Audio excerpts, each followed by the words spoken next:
Thank you, Natalia, Olga, and Oksana, for your incredible remarks. I love the Of Course You Can initiative. I'd now like to introduce our next panelist, who will discuss the ongoing crisis in Sudan and its impact on women, girls, and Sudan's social and economic fabrics. Please join me in welcoming Saria Yassin, digital content creator from Middle East Broadcasting Networks, and Arig Al-Hag, senior interview producer for Middle East Broadcasting Networks.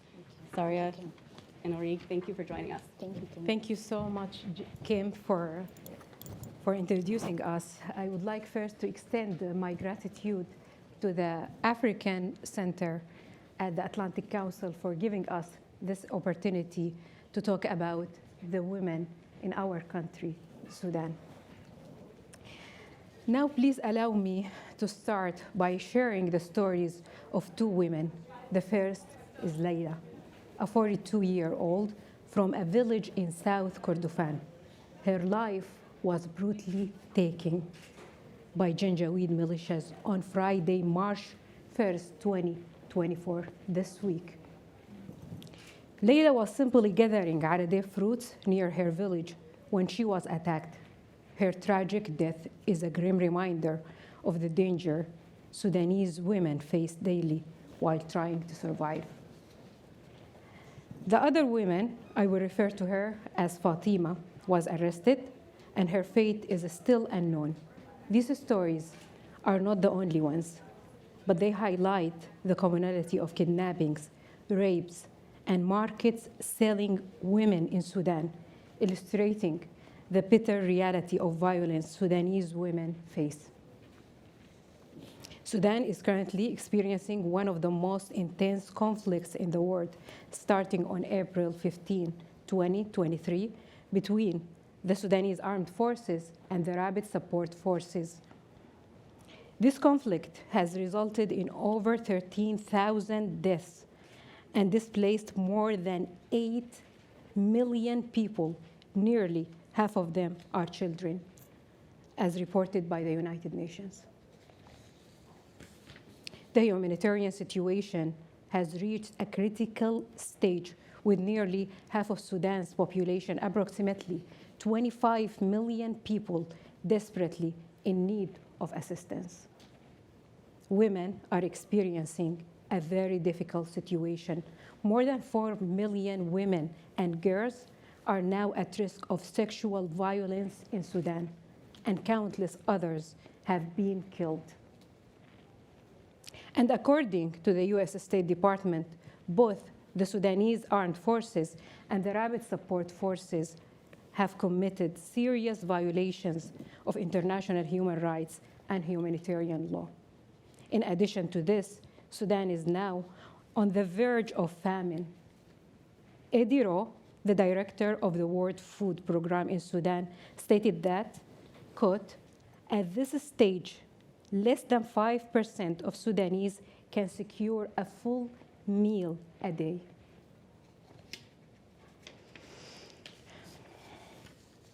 The sad reality is that this war is fueled by the resources of the Sudanese people. And the cost is paid by the women of Sudan through non-stop assaults against them. What makes the situation even worse is the lack of international attention and support, making it harder for the global solidarity and media coverage to bring to light these violations and advocate for urgent solutions to protect the rights of Sudanese people. The International Criminal Court, announcing its investigation in July into the hostilities in Darfur, with a focus on allegations of killings, rapes, and crimes against children, the urgent need for increased international involvement in Sudan become apparent. The long-standing absence of accountability for impunity in Darfur ongoing, since 2005 has been a key factor fueling ongoing abuses against civilians, with women in Sudan being especially affected. However, I always speak proudly about the brave women of my country who have made vital contributions to the socio-economic fabric of Sudan despite the war, ages of struggle for gender equality and justice. In urban areas, for example, the economic contribution of women during times of conflict is equally significant. With markets disrupted and economies strained, women have found ways to support their families. They have started small businesses, engaged in trade, and provided services such as cooking, sewing, and selling handmade crafts. Women running tea and coffee stalls on the street of Khartoum and other cities have become symbol of resilience and integral part of Sudanese culture. Also, their role is significant in rural areas where they have become the backbone of the agricultural sector, working in the field to ensure food security for their families and communities.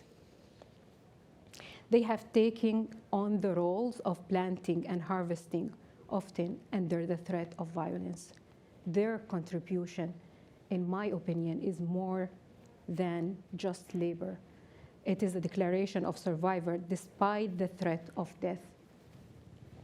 Sudanese women are also praised for their prominent role in political and social movement, especially during the protests and evolutions that the country has witnessed in recent years. They have demonstrated unique leadership abilities and capacity to express public demands for justice and democracy. In closing, I want to thank you all, and I want to give the mic for my colleague Saria, and she is going to talk to us about the situation of women outside of Sudan. Thank you, Arish. Thank you very much. So I would like to thank the Atlantic Council for this opportunity that allows me to be in such a platform talking about women from my country, Sudan, and highlighting their sufferings and their strength. My name is Saria Yassin. I used to be a TV reporter for many years in the Middle East, and I came to the States to join a radio stream, the launch of a radio stream to Sudan in 2021. That was 2 years before, or 2 years after the Sudanese revolution. At that time, Sudanese women had very high hopes of achieving democracy and gender equality that they were fighting for in the past 60 years. And why not? Of course, they were in the front lines leading the protests in Sudan against the former regime of Omar al-Bashir and fighting to participate in each and every step in the political or in the democratic transition. So they were hopeful, they were positive about their position in the community, about their future, their children's future, and about their political and economic participation, despite the fact that Sudan at that time was one of the world's poorest countries, developing countries, with over 40% living below the poverty line. 2 years later, in 2023, the war broke out and hopes were replaced by desperations. And let me tell you the story of Amina. Amina is a woman from Al Khartoum, the capital of Sudan, with 4 kids and a disabled mother. And a single mother, of course. And right before the revolution, she started a small family business with her sister-in-law. It was a bakery shop. And that wasn't easy to establish, of course, with the unstable economic situation in Sudan at that time. However, she continued her business as it was the only source of income for her, until the war broke out, and then she had to leave to another safe city, like everyone in the capital of Sudan, Al Khartoum. And in that case, she went to the city of Wad Madani, south of Sudan. She didn't lose hope, and actually no one was thinking at that time that this war in Sudan is going to take all that long, or all that time, actually. We thought that it's going to be ending soon. And she tried to start over her business, her small business, the bakery shop, but this time from the city of Madani, with her family and from her house. Then the RSF forces attacked the city of Madani. She had to start another fleeing and displacement journey from the north of the capital, from the south of the capital to the north of Sudan, trying to cross the borders to Egypt. That was the only solution for her at that time, and for many Sudanese women, actually. And at that time, it wasn't easy to cross the borders to Egypt due to the restrictions, the visa restrictions. But it was possible because of the high number of the smugglers in the borders between Sudan and Egypt. Through, that they were making profit from the war through transporting people in inhuman journey. Inhuman, cruel, and tough journey, actually, where she lost her mom. She lost her mom in that journey. That's when everything turned upside down for her again. And she faced the possibility of being imprisoned in Egypt due to the illegal entrance to Egypt. Therefore, she had to keep hiding. She kept hiding, actually, for 1 month, and she couldn't be present to bury her mother. She kept hiding for 1 month, and 1 month later, she registered to the UN, in the UN Refugee Agency in Egypt, and became one of the 235,000 who registered there. And by the way, they were making a living on only $16 provided by the agency every month. That's impossible to live with that number. At that point, she had to find a way to provide for her kids, to feed her kids, but it was also impossible because of the work restrictions in Egypt and the fact that she was enrolled in the refugee agency that, of course, prevents her from working in Egypt. And the only way to start her business over was to do it illegally. That was not the story of Amina only in Sudan. She was not the only woman who crossed the border and had that situation. That was the case for a lot of Sudanese women who crossed the borders to Egypt that, by the way, by official numbers, has received the second highest number of refugees from Sudan after Chad.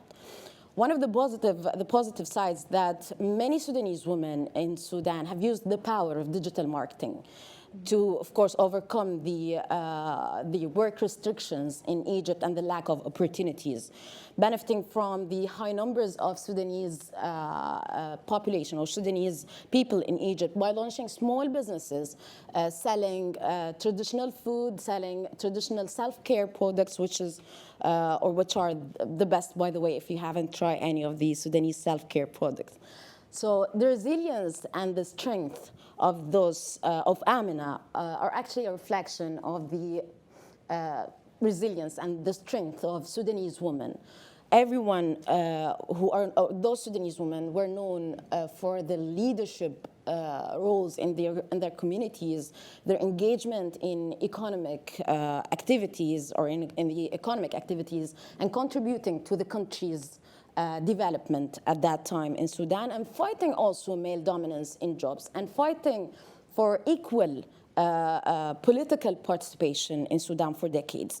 And to give you the full picture, there's another significant part of the story, but this time it's from another part of Sudan that has way more cruel stories about Sudanese women who were crossing the borders to the surrounding or to the neighboring countries. And in particular, I'm talking about those women of Darfur, the western province of Sudan, where women were used to conflicts and war for years. Regarding this, I want you to imagine the geography of Sudan. So Sudan is surrounded by 7 countries, 3 of which are within the top 10 poorest countries in the world.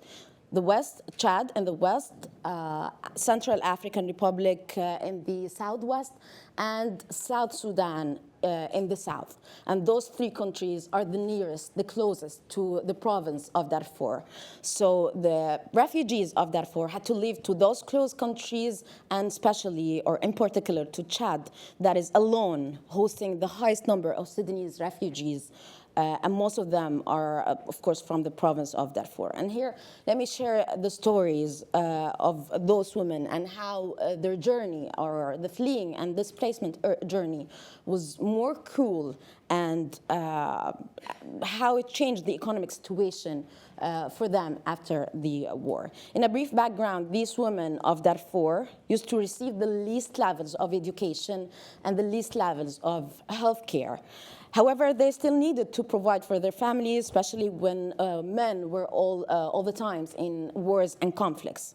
So most of them used to work in agriculture and grazing in very primitive ways, and that's due to their illiteracy, the high percentage of literacy that exceeded 70% in some of the 5 states of Darfur, in addition to their continuous state of displacement in the province, inside the province of Darfur. After the war, they had to flee to the closest countries, especially Chad, as I told you. And at this time, this journey was on foot, encountering hunger, death, and rape, until they were hosted by refugee camps. And one can only imagine the situation in a refugee camp in one of the poorest countries in the world, Chad. And again, with the repetitive scenario of the work restrictions and the lack of opportunities in Chad, given the high percentage of illiteracy and the limited skills, they failed to find decent jobs. Accordingly, a huge number of them had to work under inhuman conditions, working on construction sites and as housekeepers for incredibly low wages. That's, of course, to provide for their families. Regarding this point, there are many reports. I encourage you to look to these reports about the conditions and the treatment they receive on these places in Chad. Finally, initiatives are also a very key element here.